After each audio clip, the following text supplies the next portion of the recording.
ठहरिए राजकुमार ध्रुव, आप अंदर नहीं जा सकते। क्यों नहीं जा सकता? मुझे पिता महाराज से मिलना है। महाराज का आदेश है कि अंदर किसी को न आने दिया जाए। मैं राजकुमार हूँ और मेरा आदेश है कि मुझे अंदर जाने दिया जाए। सूर्य के प्रकाश को धरती पर पहुँचने से कोई नहीं रोक सकता। पिता और पुत्र के बीच में कोई नहीं आ सकता। हम महाराज के आदेश की अनदेखी नहीं कर सकते। और राजकुमार के आदेश की अनदेखी कर सकते हो? यदि हमने आपको जाने दिया तो महाराज हमें दंड देंगे। अगर तुमने मुझे रोका तो मैं तुम्हें दंड दूंगा। महाराज के डर से तुमको मैं बचाऊंगा, परंतु मेरे डर से तुमको कोई नहीं बचा सकता। पिताश्री, पिताश्री, पिताश्री।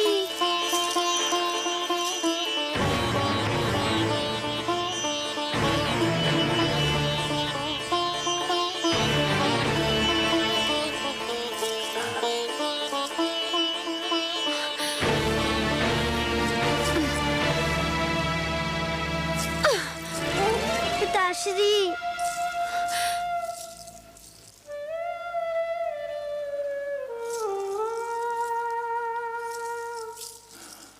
आप इतना बदल गए पिताश्री, विश्वास ही नहीं होता। मैं तो आपका बड़ा लाडला पिता था, कितना प्यार करते थे आप मुझसे, और आज आपके सामने मुझे धिकारा गया और आप चुप रहे। जब आप युद्ध से लौटते थे तो सीधा माताश्री के पास जाते थे। आपकी बार आप मुझसे मिलने भी नहीं गए, ऐसा क्यों है पिताश्री? महाराज से क्या पूछता है? जाकर अपनी माता से पूछ कि महाराज जब उसके पास क्यों नहीं आते।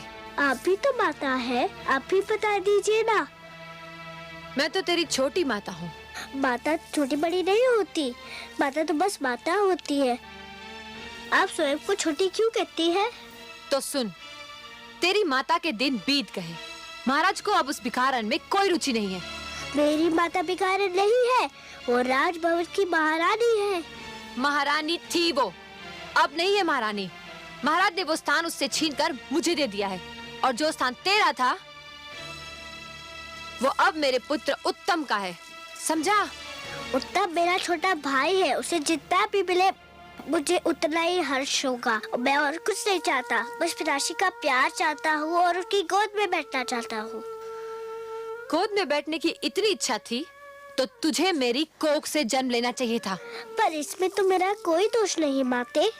दोष तेरा नहीं, तेरी माता का है। पिताश्री,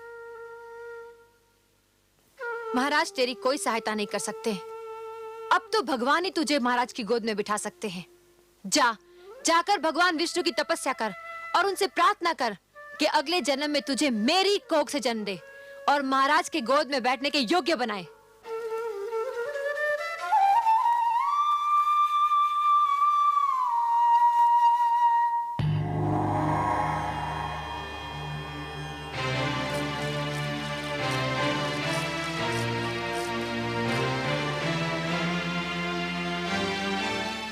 आंखें खोलिए परम श्रेष्ठ, देखिए कितना अन्याय हो रहा है। सुरुचि ने कितनी निर्ममता से उस नन्हे से बालक का हृदय तोड़ दिया।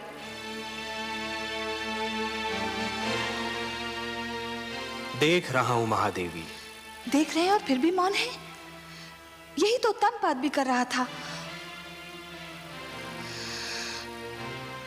मैं तो देवलोक की हूं, मुझ में ये साधारण मानवीय भावनाएं नहीं होनी चाहिए थी, किंतु ध्रुव के साथ हो रहे दुर्व्यवहार को देखकर मेरा भी मन भर आया है। आपका मन इसलिए भर आया है देवी कि आप स्वरूप में नारी हैं, और हर नारी में एक माता छिपी होती है। दया, करुणा और ममता नारी की विशेषताएं हैं। नारी तो सुरुचि भी है त्रिलोकीनाथ, किंतु विश्वास नहीं होता कि इतने सुंदर नारी का मन इतना कठोर भी हो सकता है। हर वस्तु जो चमकती है वो कुंदन नहीं होती देवी। आवश्यक नहीं कि हर सुंदर स्त्री का मन भी कोमल हो। सुरुचि लालसा की मूर्ति है, परंतु ध्रुव के साथ जो कुछ हो रहा है उसमें सारा दोष सुरुचि का नहीं है। सबसे बड़े दोषी तो महाराज उत्तानपाद हैं। परिवार मानव समाज की सबसे छोटी परंतु सबसे महत्वपूर्ण इकाई है। हमने पृथ्वी पर रहने वालों के लिए कुछ नियम दिए हैं और उनके अनुसार एक पिता परिवार का स्वामी होता है। पुत्र को प्यार देना, उसका संरक्षण करना पिता का कर्तव्य है। परंतु महाराज उत्तानपाद सुरुचि की सुंदरता पर मोहित होकर अपने कर्तव्यों से मुख मोड़ रहे हैं देवी। एक पिता ब्रह्मा भी होता है और विष्णु भी। वो जन्म भी देता है और पुत्र का पालन पोषण भी करता है। उत्तानपाद ने ब्रह्मा का धर्म तो निभाया, परंतु हमारा धर्म नहीं निभा पाए। तो फिर अब क्या होगा नारायण? मानव स्वभाव में संघर्ष की शक्ति भरी है हमने। ध्रुव को भी हमने इसी शक्ति से संपन्न किया है देवी। किंतु हे सर्वश्रेष्ठ, ध्रुव तो अभी बहुत छोटा है। उसमें संघर्ष शक्ति हो भी तो वो उसका प्रयोग कैसे करेगा? देवी, संघर्ष का संबंध आयु से नहीं, इच्छा शक्ति और मन की लगन से होता है। भड़कती हुई ज्वाला पहले छोटी सी चिंगारी ही होती है। ध्रुव भी एक छोटी सी चिंगारी के समान है। यदि उसे भड़कती ज्वाला बनना है तो उसे स्वयं की शक्ति को पहचानना होगा। आप स्वामी हैं, विश्वेश्वर हैं। आप जो कहते हैं उसका भेद भी केवल आप ही जानते हैं।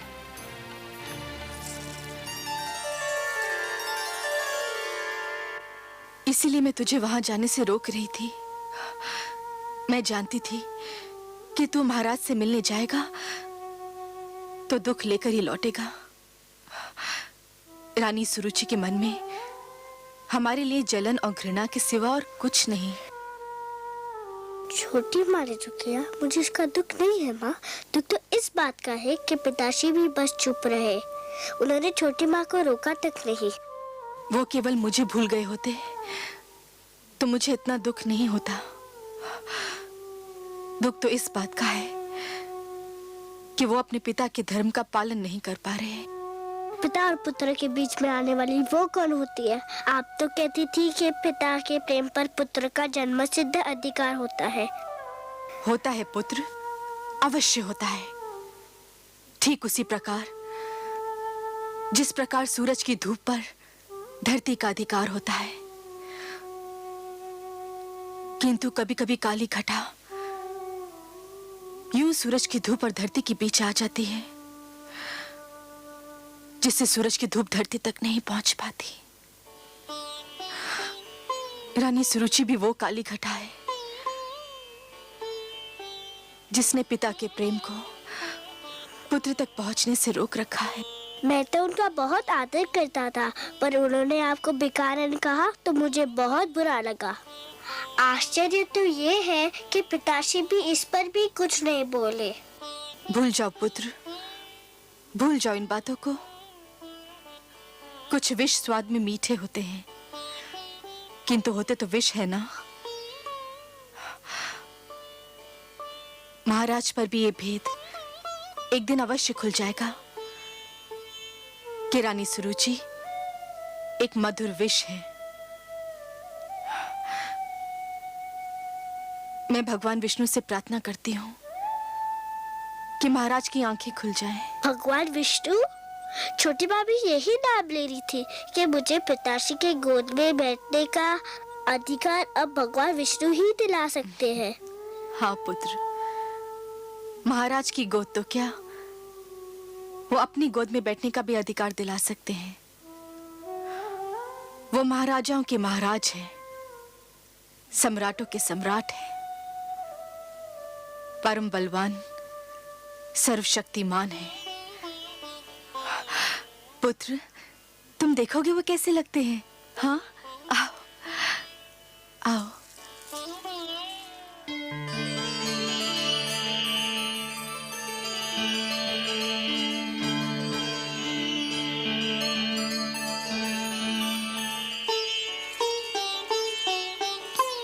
प्रणाम करो बेटा।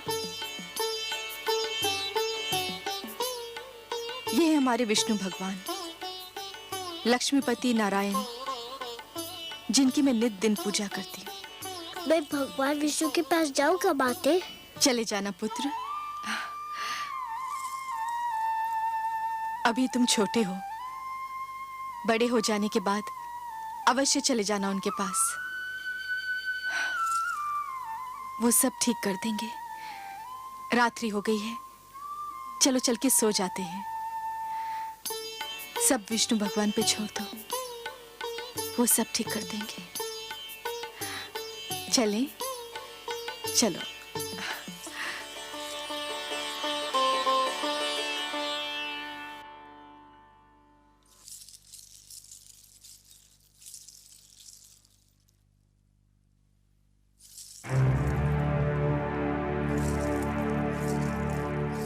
कहाँ चले महाराज? अभी तक हम महारानी सुनीति से नहीं मिले। वो हमारी राह देख रही होंगी। जानती थी, मैं जानती थी कि आपकी सारी बातें झूठी है।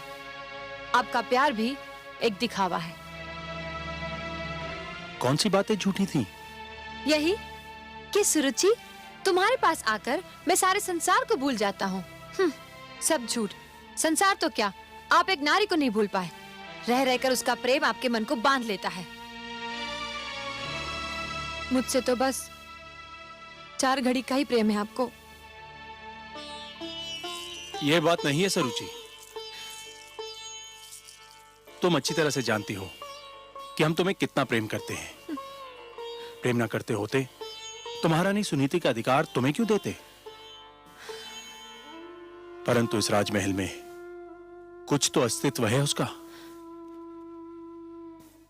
और फिर ध्रुव के साथ भी। क्या हुआ ध्रुव के साथ? मैंने तो कुछ नहीं किया, बस उसे बता दिया कि अब उसका और उसकी माता का क्या स्थान है। और यह स्थान आपने मुझे और मेरे पुत्र को स्वयं अपनी इच्छा से और मन से दिया है। तो फिर क्या हुआ जो मैंने बता दिया? क्या मैंने झूठ बोला था? नहीं, झूठ नहीं बोला था। जो भी कहा सत्य ही कहा था। परंतु यह आवश्यक तो नहीं कि सत्य कठोरता से ही कहा जाए। सत्य कोमल और सहज ढंग से भी बोला जा सकता है। सरुचि, ध्रुव एक बच्चा है, उसके प्रति इतनी कठोरता? आप बातें मत बनाइए, खुलकर कहिए ना कि अब पहली पत्नी और उसके पुत्र का मोह आपसे दबाए नहीं दब रहा है। उनसे मिलने, उनके पास जाने की इच्छा आपके मन में अंगड़ाइयां ले रही है। और सुनीति से दूरी अब आपसे सहन नहीं हो पा रही। तो जाइए, तुरंत जाइए ना। मेरे भाग्य में तो अकेले रहना ही लिखा है। अब मैं आपको नहीं रोकूंगी। जाइए जाइए। और मैं हूँ भी कौन आपको रोकने वाली? अरे ये क्या, आप तो अकारण रोने लगी। अकारण? जो हर पल आपके पास रहना चाहती हो, उसे छोड़कर आप जाएंगे तो रोना नहीं आएगा? अच्छा चलो, आप जीती, हम हारे। अब आपको छोड़कर हम कहीं नहीं जाएंगे।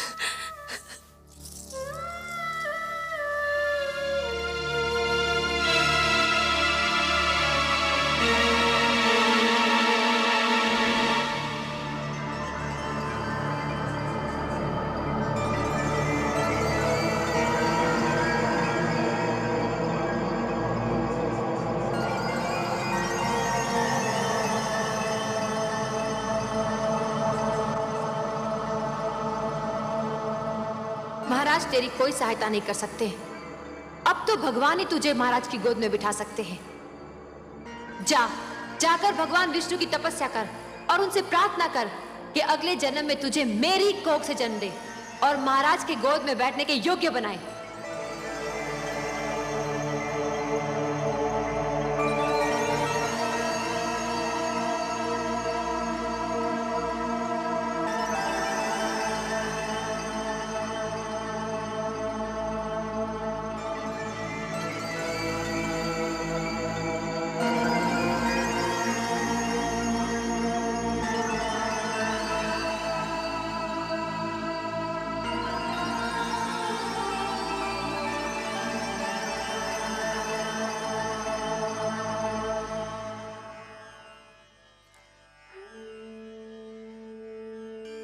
वो महाराजाओं के महाराज हैं, सम्राटों के सम्राट हैं, परम बलवान, सर्वशक्तिमान है।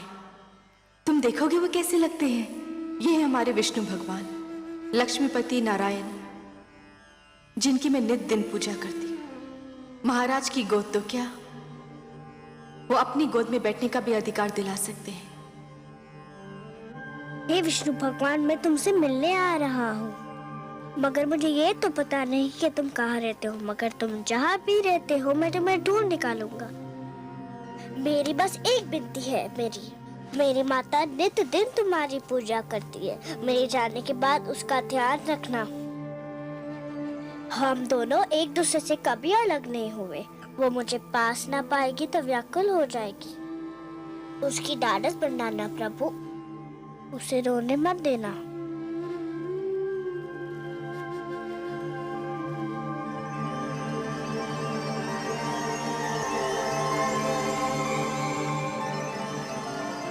मैं तुम्हें सोता छोड़कर जा रहा हूँ, क्षमा कर देना मुझे। तुम जागती होती तो मुझे कभी ना जाने देती। पर देखो मुझे न पाकर व्याकुल मत होना। मैं भगवान विष्णु को ढूंढने जा रहा हूँ। वही तुम्हारा खोया हुआ स्थान दिलाएंगे और मुझे भी। मैंने भगवान विष्णु की मूर्ति से कह दिया है कि वो तुम्हारा ध्यान रखे। मुझे विदा दो माते, मुझे विदा दो।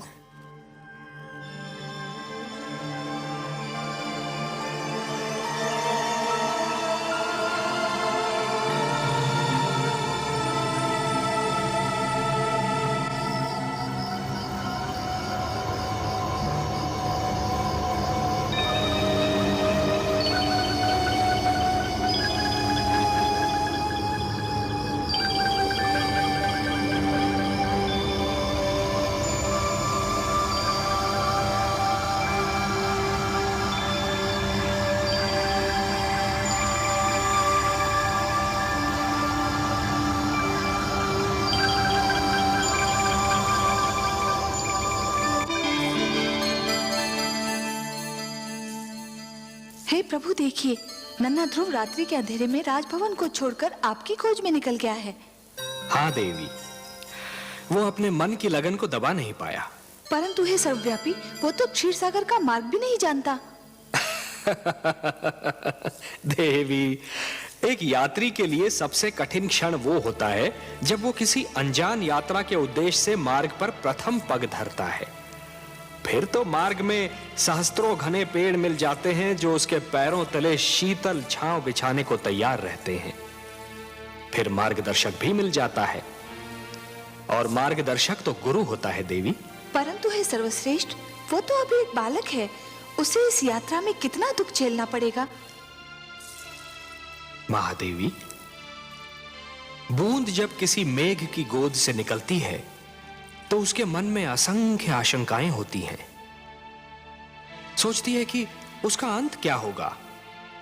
क्या वो किसी मरुस्थल की सुलगती रेत पर गिरेगी और सूख जाएगी, या किसी सुलगते अंगारे पर गिरेगी और भस्म हो जाएगी, या फिर किसी कांटे पर गिरेगी और उसका शरीर छलनी हो जाएगा। क्या होगा उसका अंत। परंतु जब वो किसी सीप के मुख में गिरती है और मोती बन जाती है, तब उसे यह ज्ञान होता है कि उसकी यात्रा शुभ थी।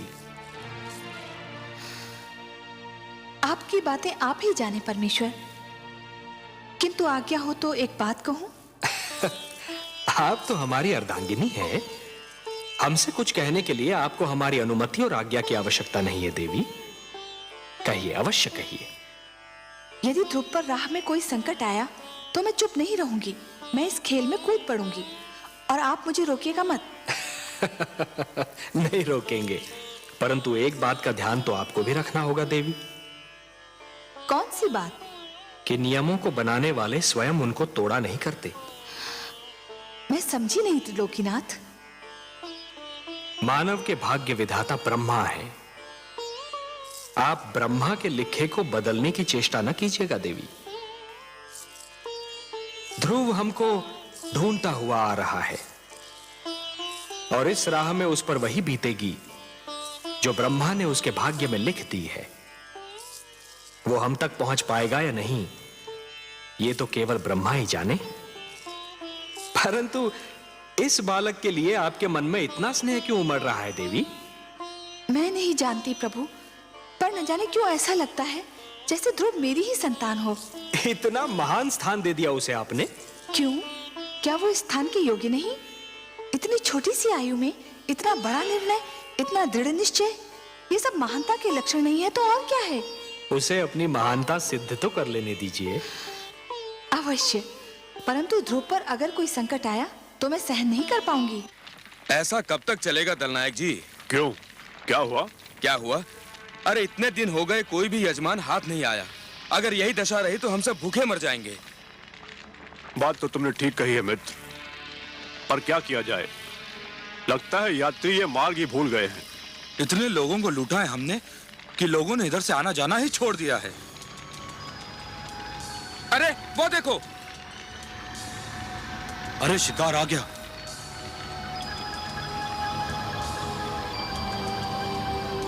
वन देवता ने सुन ली हमारी।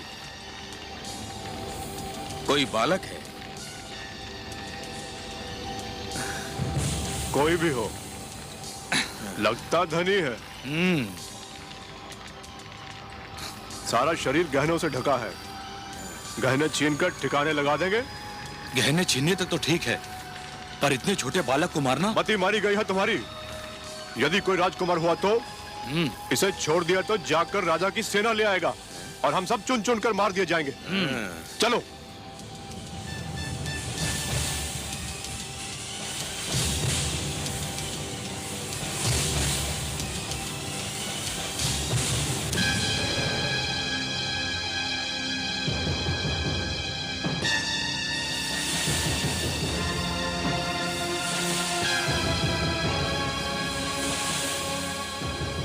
कौन है आप लोग? हम डाकू हैं। क्या चाहते हैं आप लोग? तुम्हारे आभूषण, अपने आभूषण उतार कर हमें दे दो। ले लीजिए, केवल मुझे एक बात बता दीजिए। क्या बात? मैं अपने सारे आभूषण आपको दे दूंगा। मुझे बस ये बता दीजिए कि भगवान विष्णु कहाँ रहते हैं। भगवान विष्णु? हाँ, मैं उनसे मिलना चाहता हूँ। आपको तो पता होगा कि वो कहाँ रहते हैं। हाँ, क्यों नहीं, क्यों नहीं। हम तुम्हें जरूर उनके पास ले चलेंगे, पर पहले अपने ये आभूषण हमें दे दो।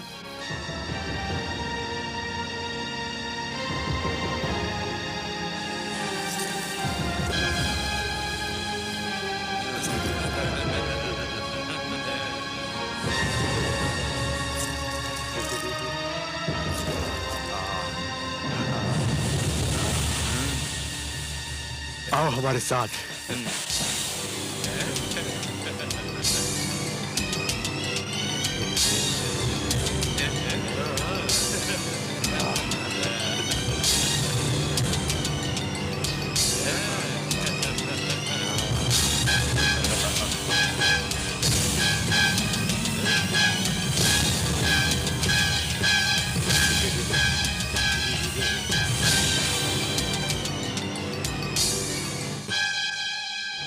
यहाँ से तुम सीधा विष्णु के पास पहुंच जाओगे।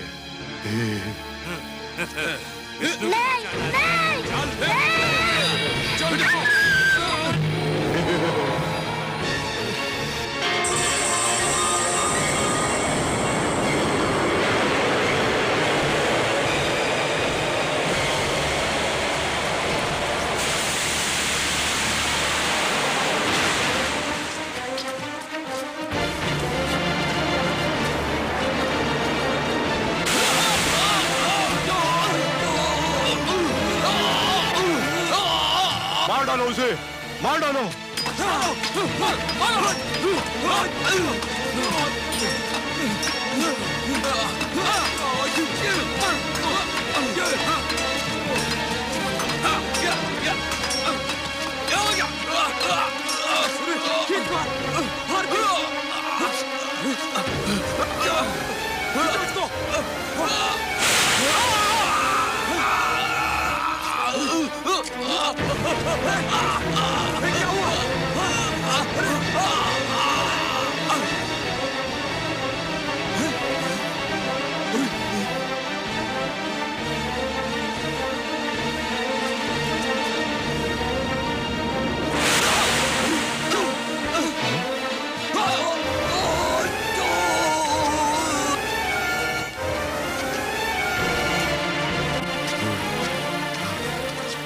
सांप को ढूंढो, उस बालक को भी ढूंढो। वो देखो,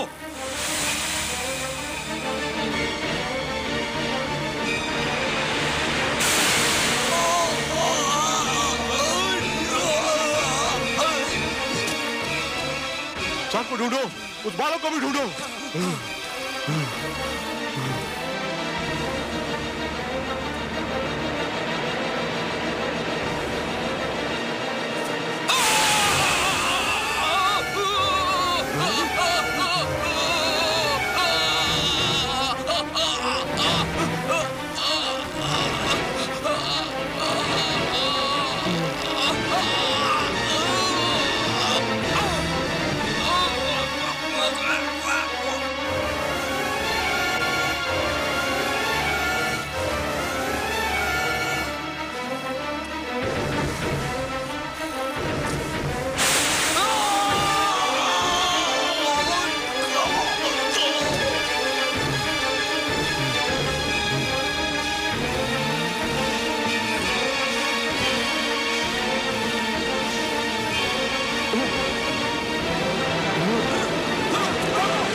पुत्र,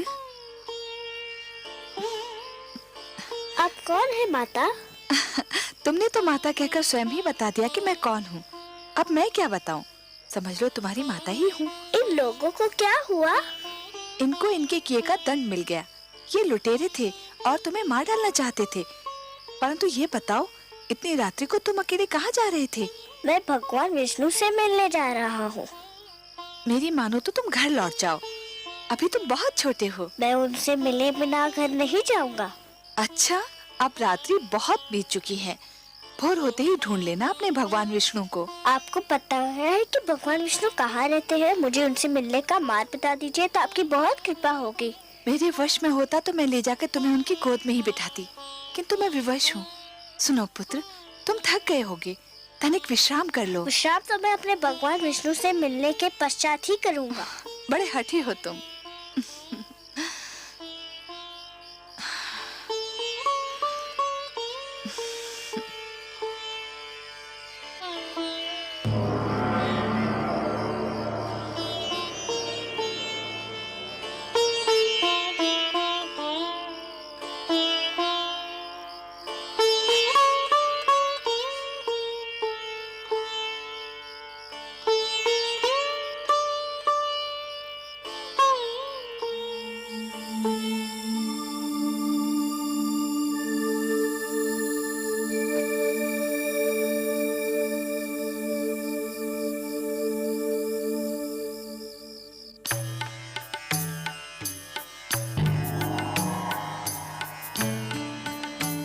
आइए महादेवी, आइए।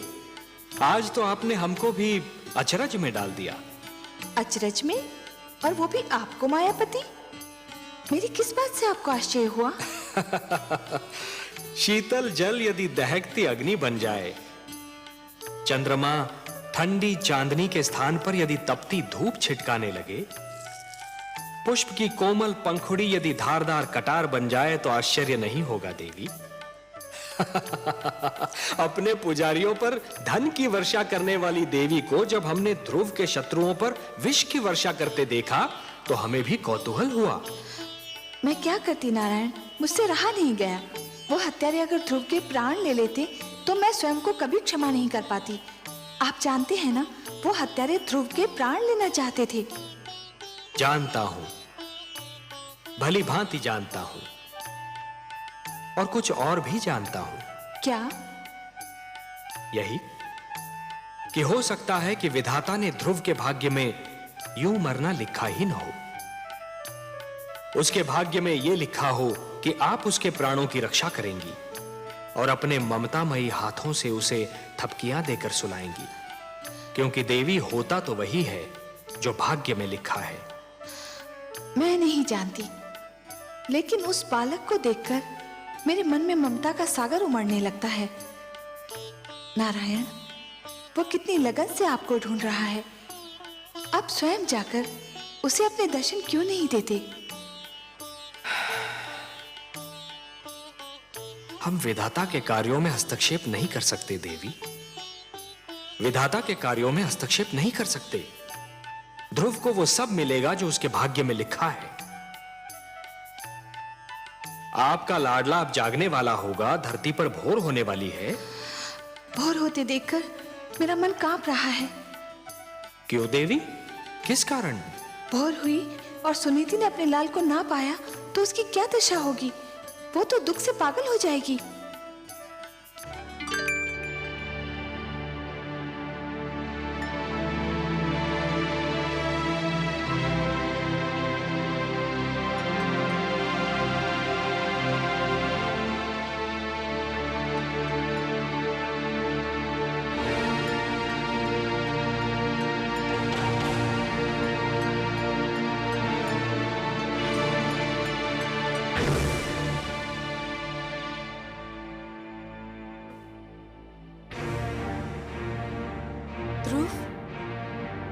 ध्रुव, पुत्र ध्रुव, ध्रुव, ध्रुव, कहाँ हो तुम? ध्रुव, दासी, दासी, तुमने मेरे पुत्र को कहीं देखा है? तुमने देखा है? तो आपके कक्ष के बाहर निकलते ही नहीं देखा। तो जाओ, जाओ जाके उसे लेकर आओ। मेरा हृदय व्याकुल हो जा रहा है। जाओ, जाओ।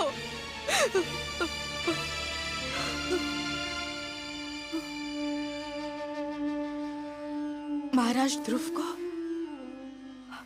अवश्य ढूंढ निकालेंगे। हाँ, मुझे महाराज के पास जाना चाहिए। मुझे महाराज के पास जाना चाहिए। क्षमा करें महारानी, किंतु आप महाराज से ना मिले तो अच्छा है। ना मिलो उनसे? क्यों ना मिलो उनसे? पता नहीं वो आपसे मिले भी या ना मिले। रानी सुरुचि भी उनके पास उनके कक्ष में है। रानी सुरुचि ने आपसे ना मिलने दिया तो आपको दुख होगा। संतान के खो जाने से बड़ा दुख और क्या हो सकता है? इससे बड़ा दुख मुझे और कोई क्या दे सकता है? महाराज ध्रुव के पिता हैं। मुझे उनसे मिलना ही चाहिए।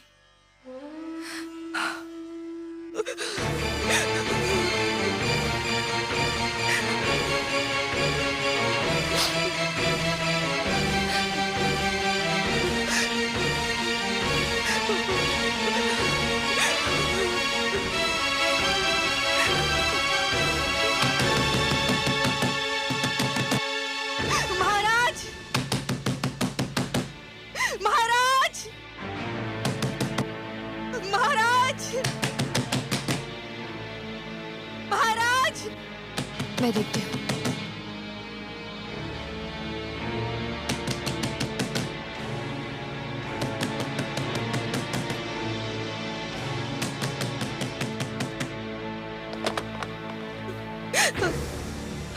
महाराज, महाराज। महारानी सुनीति, क्या बात है? क्या हुआ? महाराज, हमारा पुत्र ध्रुव। क्या हुआ पुत्र ध्रुव को? बहुत बड़ा अनर्थ हो गया। न जाने कहाँ चला गया हमारा पुत्र। न जाने कहाँ चला गया ध्रुव। चला गया? कहाँ चला गया? कहाँ चला गया होगा? अरे यही कहीं राजभवन में खेल रहा होगा। दासियों ने राजभवन का कोना कोना छान मारा है, उसका कहीं पता नहीं चला। महाराज, आप उसे ढूंढ निकालिए, नहीं तो मैं रो रो के अपने प्राण दे दूंगी। महारानी सुनीति। महाराज उसे कहाँ ढूंढेंगे? आपका पुत्र आपके पास था। महाराज को क्या पता कि वो कहाँ होगा? महाराज मेरा सब कुछ छीन लीजिए, किंतु मेरा लाल मुझे लौटा दीजिए। एक उसी का तो सहारा था मुझे, उसी का मुख तो देख देख के जीती थी मैं। धीरज रखिए महारानी सुनीति। कैसे धीरज रखूं, कैसे धीरज रखूं? उसने कहा था कि वो भगवान विष्णु से मिलना चाहता है। मैं समझी कि वो बचपने में कह रहा है। भगवान विष्णु से मिलने? हाँ, आपसे मिलने के पश्चात वो बहुत उदास हो गया था। न जाने कहाँ भटक रहा होगा वो। अगर वो मुझे नहीं मिला ना, तो मैं आपको कभी भी क्षमा नहीं करूंगी। मैं आपको कभी भी क्षमा नहीं करूंगी। मैं आपको कभी भी क्षमा नहीं करूंगी। महारानी सुनीति, महारानी सुनीति, महारानी सुनीति, महारानी सुनीति, महारानी सुनीति मूर्छित हो गई हैं। जल्दी से जल लेकर आइए। आपको दिखाने के लिए ढोंग कर रही है। ये सब आडंबर है।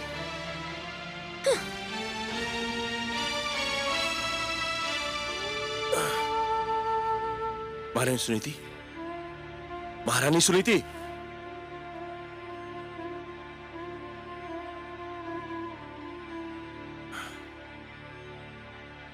दासी, जल्दी से जल लेकर आओ। महारानी सुनीति,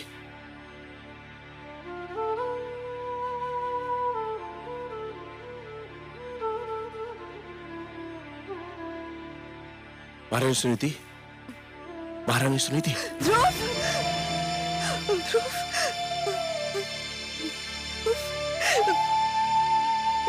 पुत्र ध्रुव।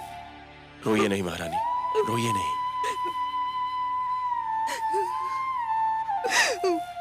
वो भगवान विष्णु से मिलने का हट कर रहा था। मुझे क्या पता था कि वो स्वयं ही चला जाएगा। घबराइए नहीं महारानी, वो चला भी गया है तो बहुत दूर तक नहीं गया होगा। आप अपने कक्ष में जाइए, मैं तुरंत ही अपने सैनिकों को ध्रुव को ढूंढने के लिए भेजता हूँ। सैनिकों को भेजोगे? स्वयं नहीं जाओगे अपने पुत्र को ढूंढने? पिताश्री आप? पर तुम कैसे जाओगे? जो स्वयं मोह की राहों में भटक रहा हो वो किसी को क्या ढूंढेगा?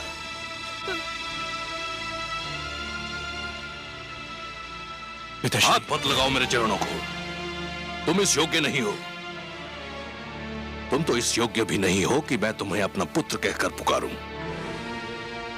उस मनु का पुत्र जिसने आचरण के आदर्श बनाए, जिसने राजधर्म को जन्म दिया, उसकी संतान का ऐसा पतन? धिक्कार है तुम पर, जिसके नाम पर धरतीवासी स्वयं को मानव कहकर धन्य होते हैं। मैं तो राजकाज और परिवार का भार तुम्हारे हाथ सौंपकर संतुष्ट हुआ था, पर कदाचित ये मेरी भूल थी। तुम इसके योग्य नहीं थे। परंतु पिताश्री, मैंने राजकाज का कार्य संभालने में कोई भूल नहीं की। मेरी प्रजा मुझसे प्रसन्न है। तुम्हारी प्रजा तुमसे प्रसन्न है? और ये नारी, क्या ये तुम्हारी प्रजा नहीं? केवल इसलिए कि इसने तुम्हारी पत्नी बनना स्वीकार कर लिया। क्या ये न्याय के उन अधिकारों से वंचित हो गई जो प्रजा को प्राप्त होते हैं? क्या ये तुमसे प्रसन्न है? क्या अपराध किया था इसने जो इस गुणवंती के अधिकार छीनकर तुमने उस गुणहीन को दे दिए? क्या तुम्हारा पुत्र तुम्हारी प्रजा नहीं है, जिसका अपमान देखकर भी तुम चुप रहे? और केवल आज तुम्हारे कारण वो अनजानी राहों में भटक रहा है। मुझसे भूल हो गई पिताश्री। भूल मान लेने से भूल के दुष्परिणामों का अंत नहीं होता। भूल सुधार चाहती है, लेकिन उसकी सारी संभावनाएं तुमने समाप्त कर दी हैं। पौत्र ध्रुव तुम्हारा घर छोड़कर जा चुका है। तुम्हारे परिवार में असंतोष है, और जो परिवार को संतुष्ट नहीं कर सका वो असंख्य प्रजा को क्या संतुष्ट करेगा? जिससे एक छोटा सा परिवार न संभाला गया, वो इतने बड़े राज्य को क्या संभालेगा? धिक्कार है तुम पर। सारा विश्व जीतकर भी एक नारी की सुंदरता से पराजित हो गए। मैंने संपूर्ण राज्य की बागडोर तुम्हारे हाथ सौंपी थी, परंतु तुमने वो बागडोर अपनी दूसरी पत्नी को सौंप दी और कठपुतली की भांति उसकी उंगलियों के संकेत के दास बने बैठे हो। मुझे क्षमा कर दीजिए पिताश्री। क्षमा? प्रजा अपराध करे तो उसे क्षमा किया जा सकता है, परंतु राजा अपराध करे तो उसे क्षमा नहीं किया जा सकता। राजा का अपराध अपराध नहीं पाप होता है, और पाप के लिए क्षमा नहीं प्रायश्चित के दंड की आवश्यकता होती है, और राजा को यह दंड वो स्वयं ही दे सकता है। क्षमा याचना करो अपनी पत्नी सुनीति से, जिसके साथ अन्याय किया है तुमने, घोर अन्याय।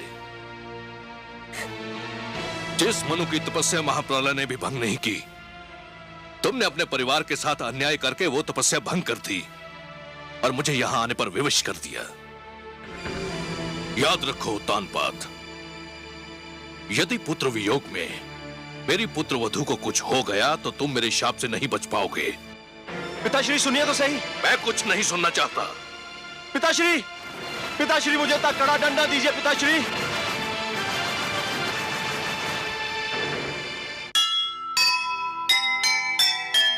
बिन सोचे समझे करे कभी न कोई काम, जैसी करनी होएगी होगा वह परिणाम।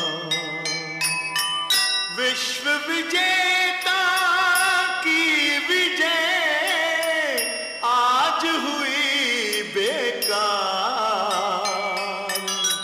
जीत लिया संसार को गए स्वयं से हार,